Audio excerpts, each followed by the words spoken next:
Hello, we're in the bird room tonight, and we usually watch a movie in here, but tonight we're going to do a reading. We're going to read chapter 6, 7. There's only 10 chapters in the book False Dawn.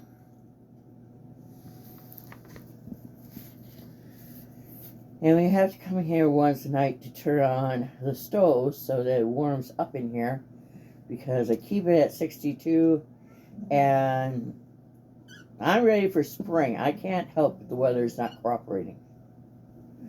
Okay, remember, he's come home and he's talking to his father, and his father has gout. Mr. Racy stood silent for a long time. After making the round of the room in Canal Street, home, the house where the unpacked pictures had been set out, he had driven to town along with Louis, sternly rebuffing his daughter's timid hints, and Mrs. Racine's mute but visible yearning to accompany him. Though the gout was over, he was still weak and irritable, and Mrs. Racy fluttering at the thought of crossing him, but swept the girls away at his first frown. Louis' hopes rose as he followed his parents' limping progress. The pictures, though, standing on chairs and tables set clumsily askew to catch the light,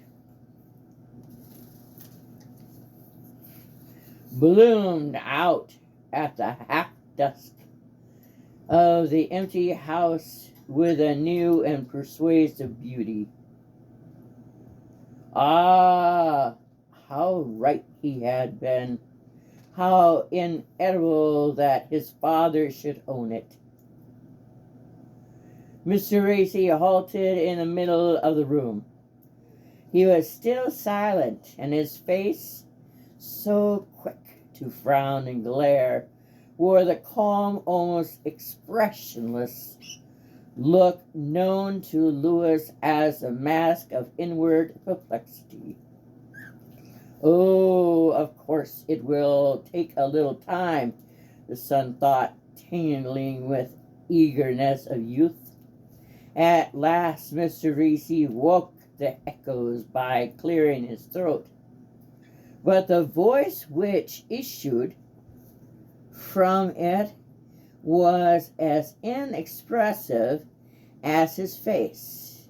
It is singular, he said, how little the best copies of the old masters resemble the originals. For these are originals, he questioned, suddenly swinging about on Louis. Oh, absolutely, sir. Besides, the young man was about to add, no one would ever have taken the trouble to copy them. I don't think he likes them, but hastily checked himself.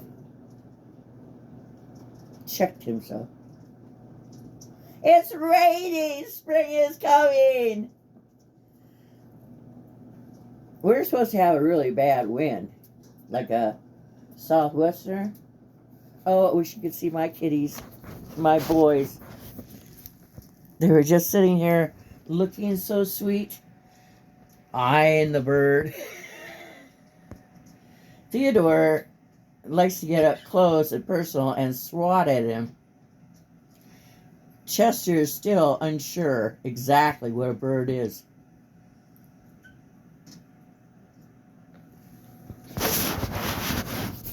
Orange boys. I love orange cats. Hey.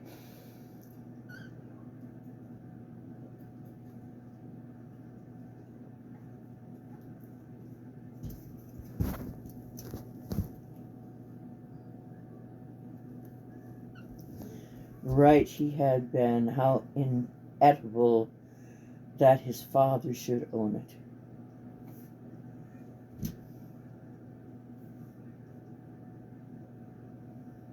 At last, Mr. Rossetti woke the echoes by clearing his throat. Isn't that awesome? You could just see it. Besides, I had the most competent advice obtainable.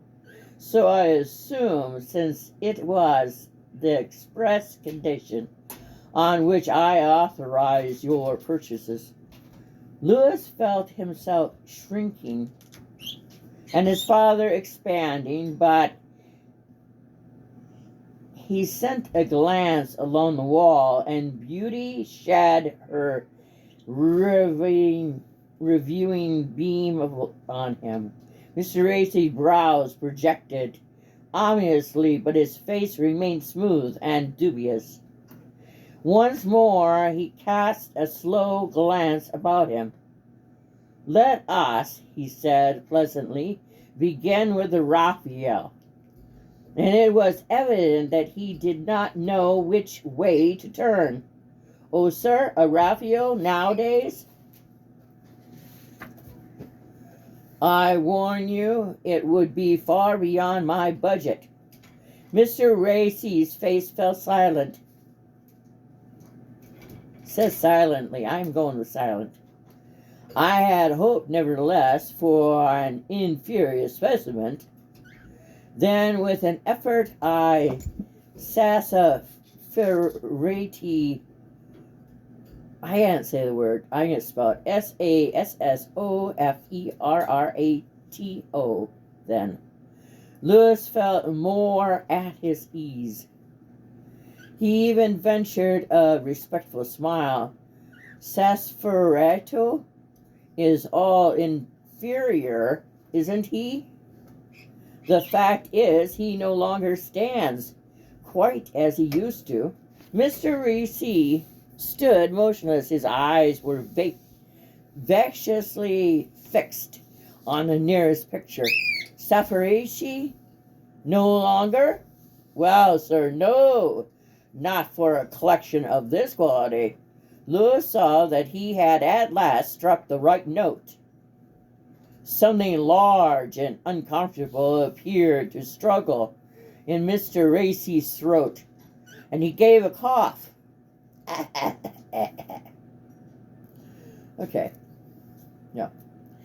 Which might almost have been said to cast out Saffarati. There was another pause before he pointed with his stick to a small picture representing a snub-nosed young woman with a high forehead and jeweled coif. I think coif was a high thing that went around the neck like in Queen Victoria's era. I'm not sure. You can look it up. Leave a comment. COIF. Against the background of delicately interwoven columbines. Is that, he questioned, your Carlo Dorsey? The style is much the same, I see, but it seems to me lacking in his peculiar sentiment.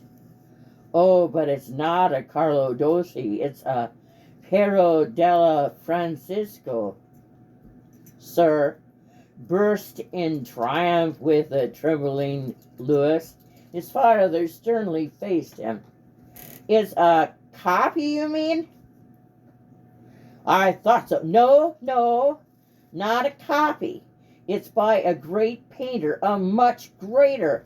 Mr. Rossi had reddened sharply at his mistake.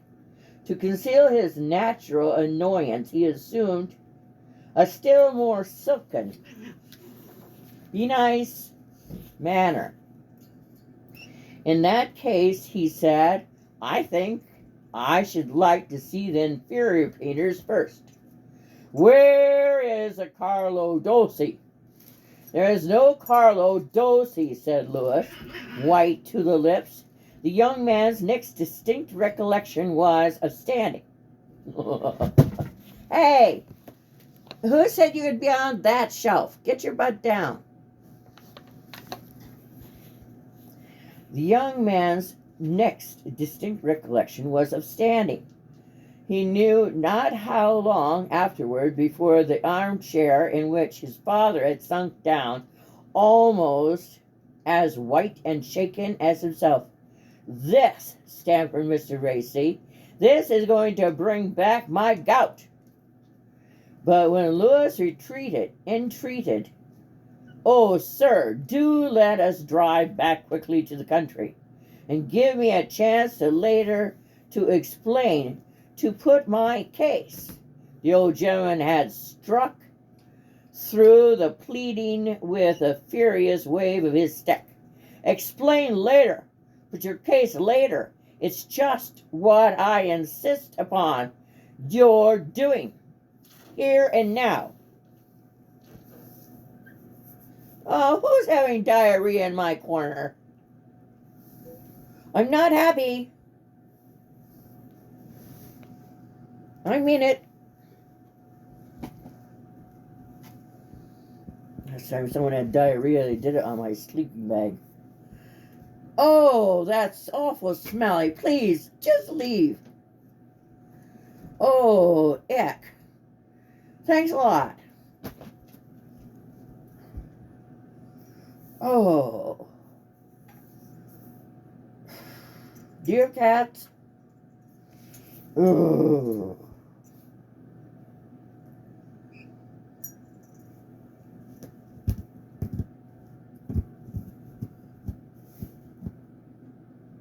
Mr. Racy added hoarsely, and as if an actual physical anguish, "I understand that young John Hassad returned from Rome last week with a Raphael." After that, Lewis heard himself, as if with an icy detachment of a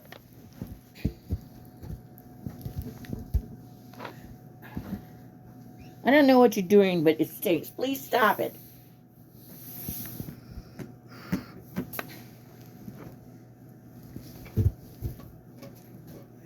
"Chester, leave. All you boys leave. Go play somewhere else. Go on. Go on, you boys leave." Leave it open to take some of the icky off. After that, Lewis heard himself, as if with an icy detachment of a spectator, marching his arguments, pleading the cause.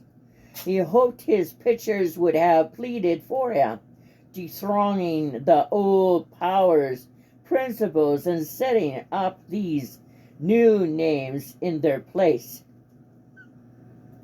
It was first of all the names that stuck in Mr. Racy's throat, after spending a lifetime in committing to memory the correct pronunciation of words like Leo Spinelletti and Gilligo Romano. It had mad enough. His wrathful eyes seemed to say to have to begin a new set of verbal gymnastics before he could be sure of saying to a friend with careless accuracy, "And this is my girato da bona." Bondone.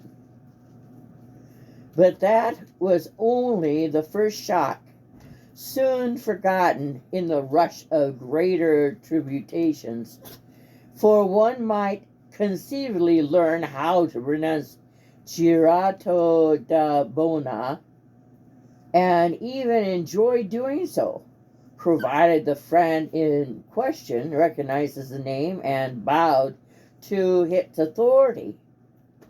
But to have your effort received by a blank stare and the playful request, "You'll have to say that over again, please," to know that in going the round of the gallery and Racy's gallery and same stare And the same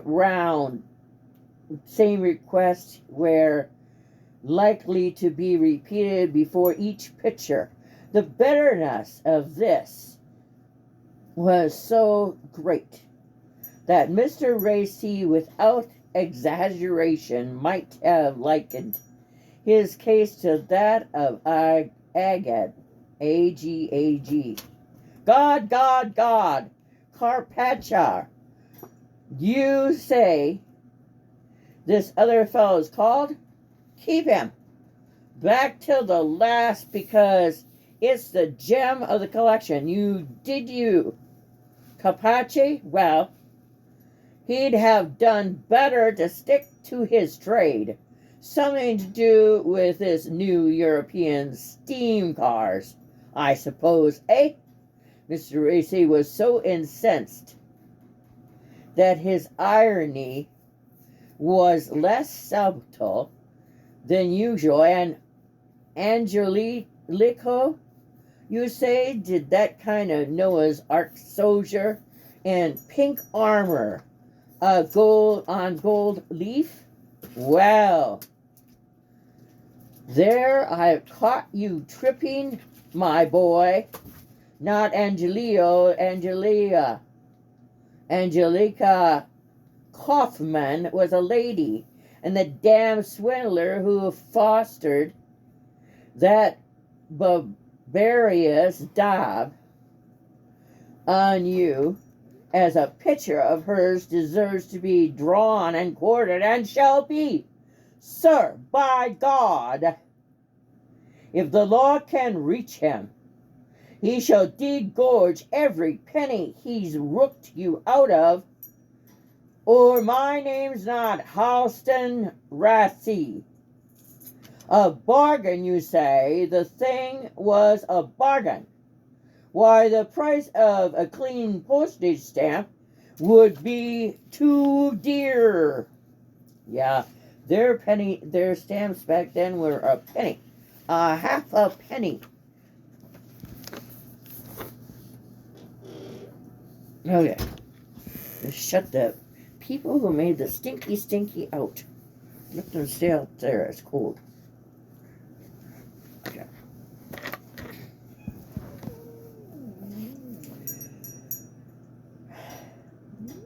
Yes, sir. Yes, sir. It's just because you might have written.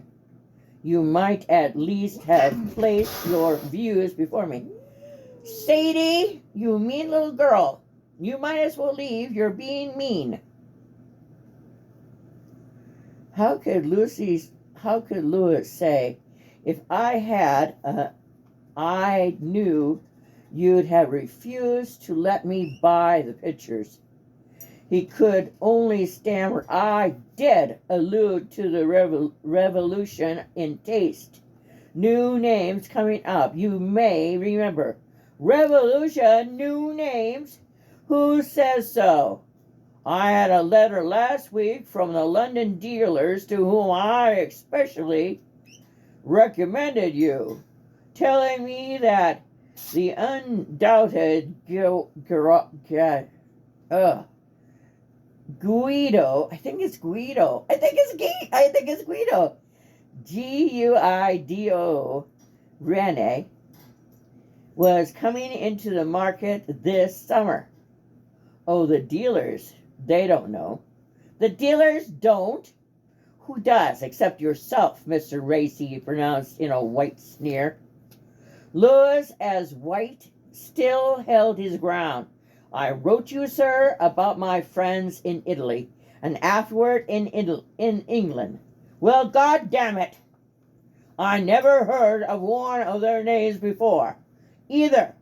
No more of these painters of yours here. I supplied you with the names of all the advisors you need, and all the painters too. I am but made the collection for you myself before you started. I was explicit enough and all conscious, wasn't I? Louis smiled faintly. That's what I hoped the pictures would be. What? Be what? What do you mean? Be explicit. Speak for themselves. Make you see that their painters are already superseding some of the better known. Mr. Reese gave an awful laugh. Ha ha ha ha! They are, in whom estimate? Your friends, I suppose? What's the name again of the fellow you met in Italy? Who picked out for you? Ruskin. John Ruskin, said Lewis. Mr. Racine laughed, prolonged, gathered up into itself a fresh shower of explicitives. I think that means he swore. Would you stop playing with the food? Ruskin. Just plain John Ruskin, eh? And who is the great John Ruskin? Who sets God Almighty right in his judgment? Who'd you say John Ruskin's father was now? A respected wine merchant in London, sir. Mr. Racine ceased to laugh. He looked at his son with an expression of unadulterated disgust. Retail? I believe so. Fa! Said Mr. Racine. It wasn't only Ruskin's father. I told you of those other friends in London whom I met on the way home. They inspected the pictures, and all of them agreed that all the collection would someday be very valuable. Someday? Did they give you a date, the month, the year? Ah, those other friends, yes.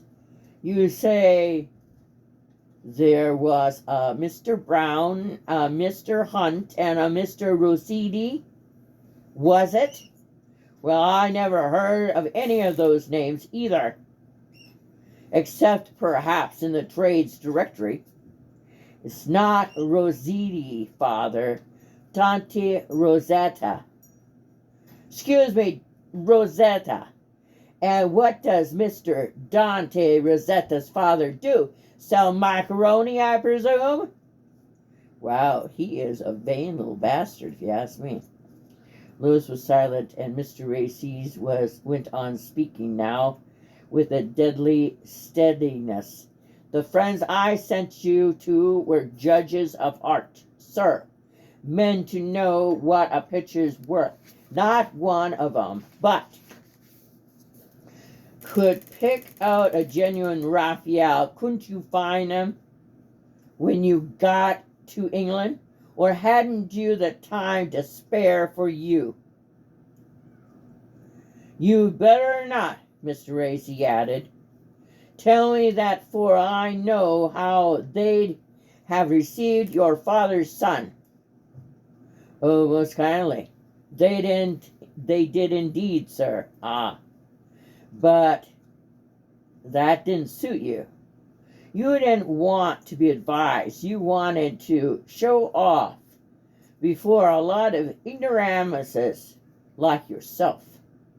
You wanted, how I know what you wanted.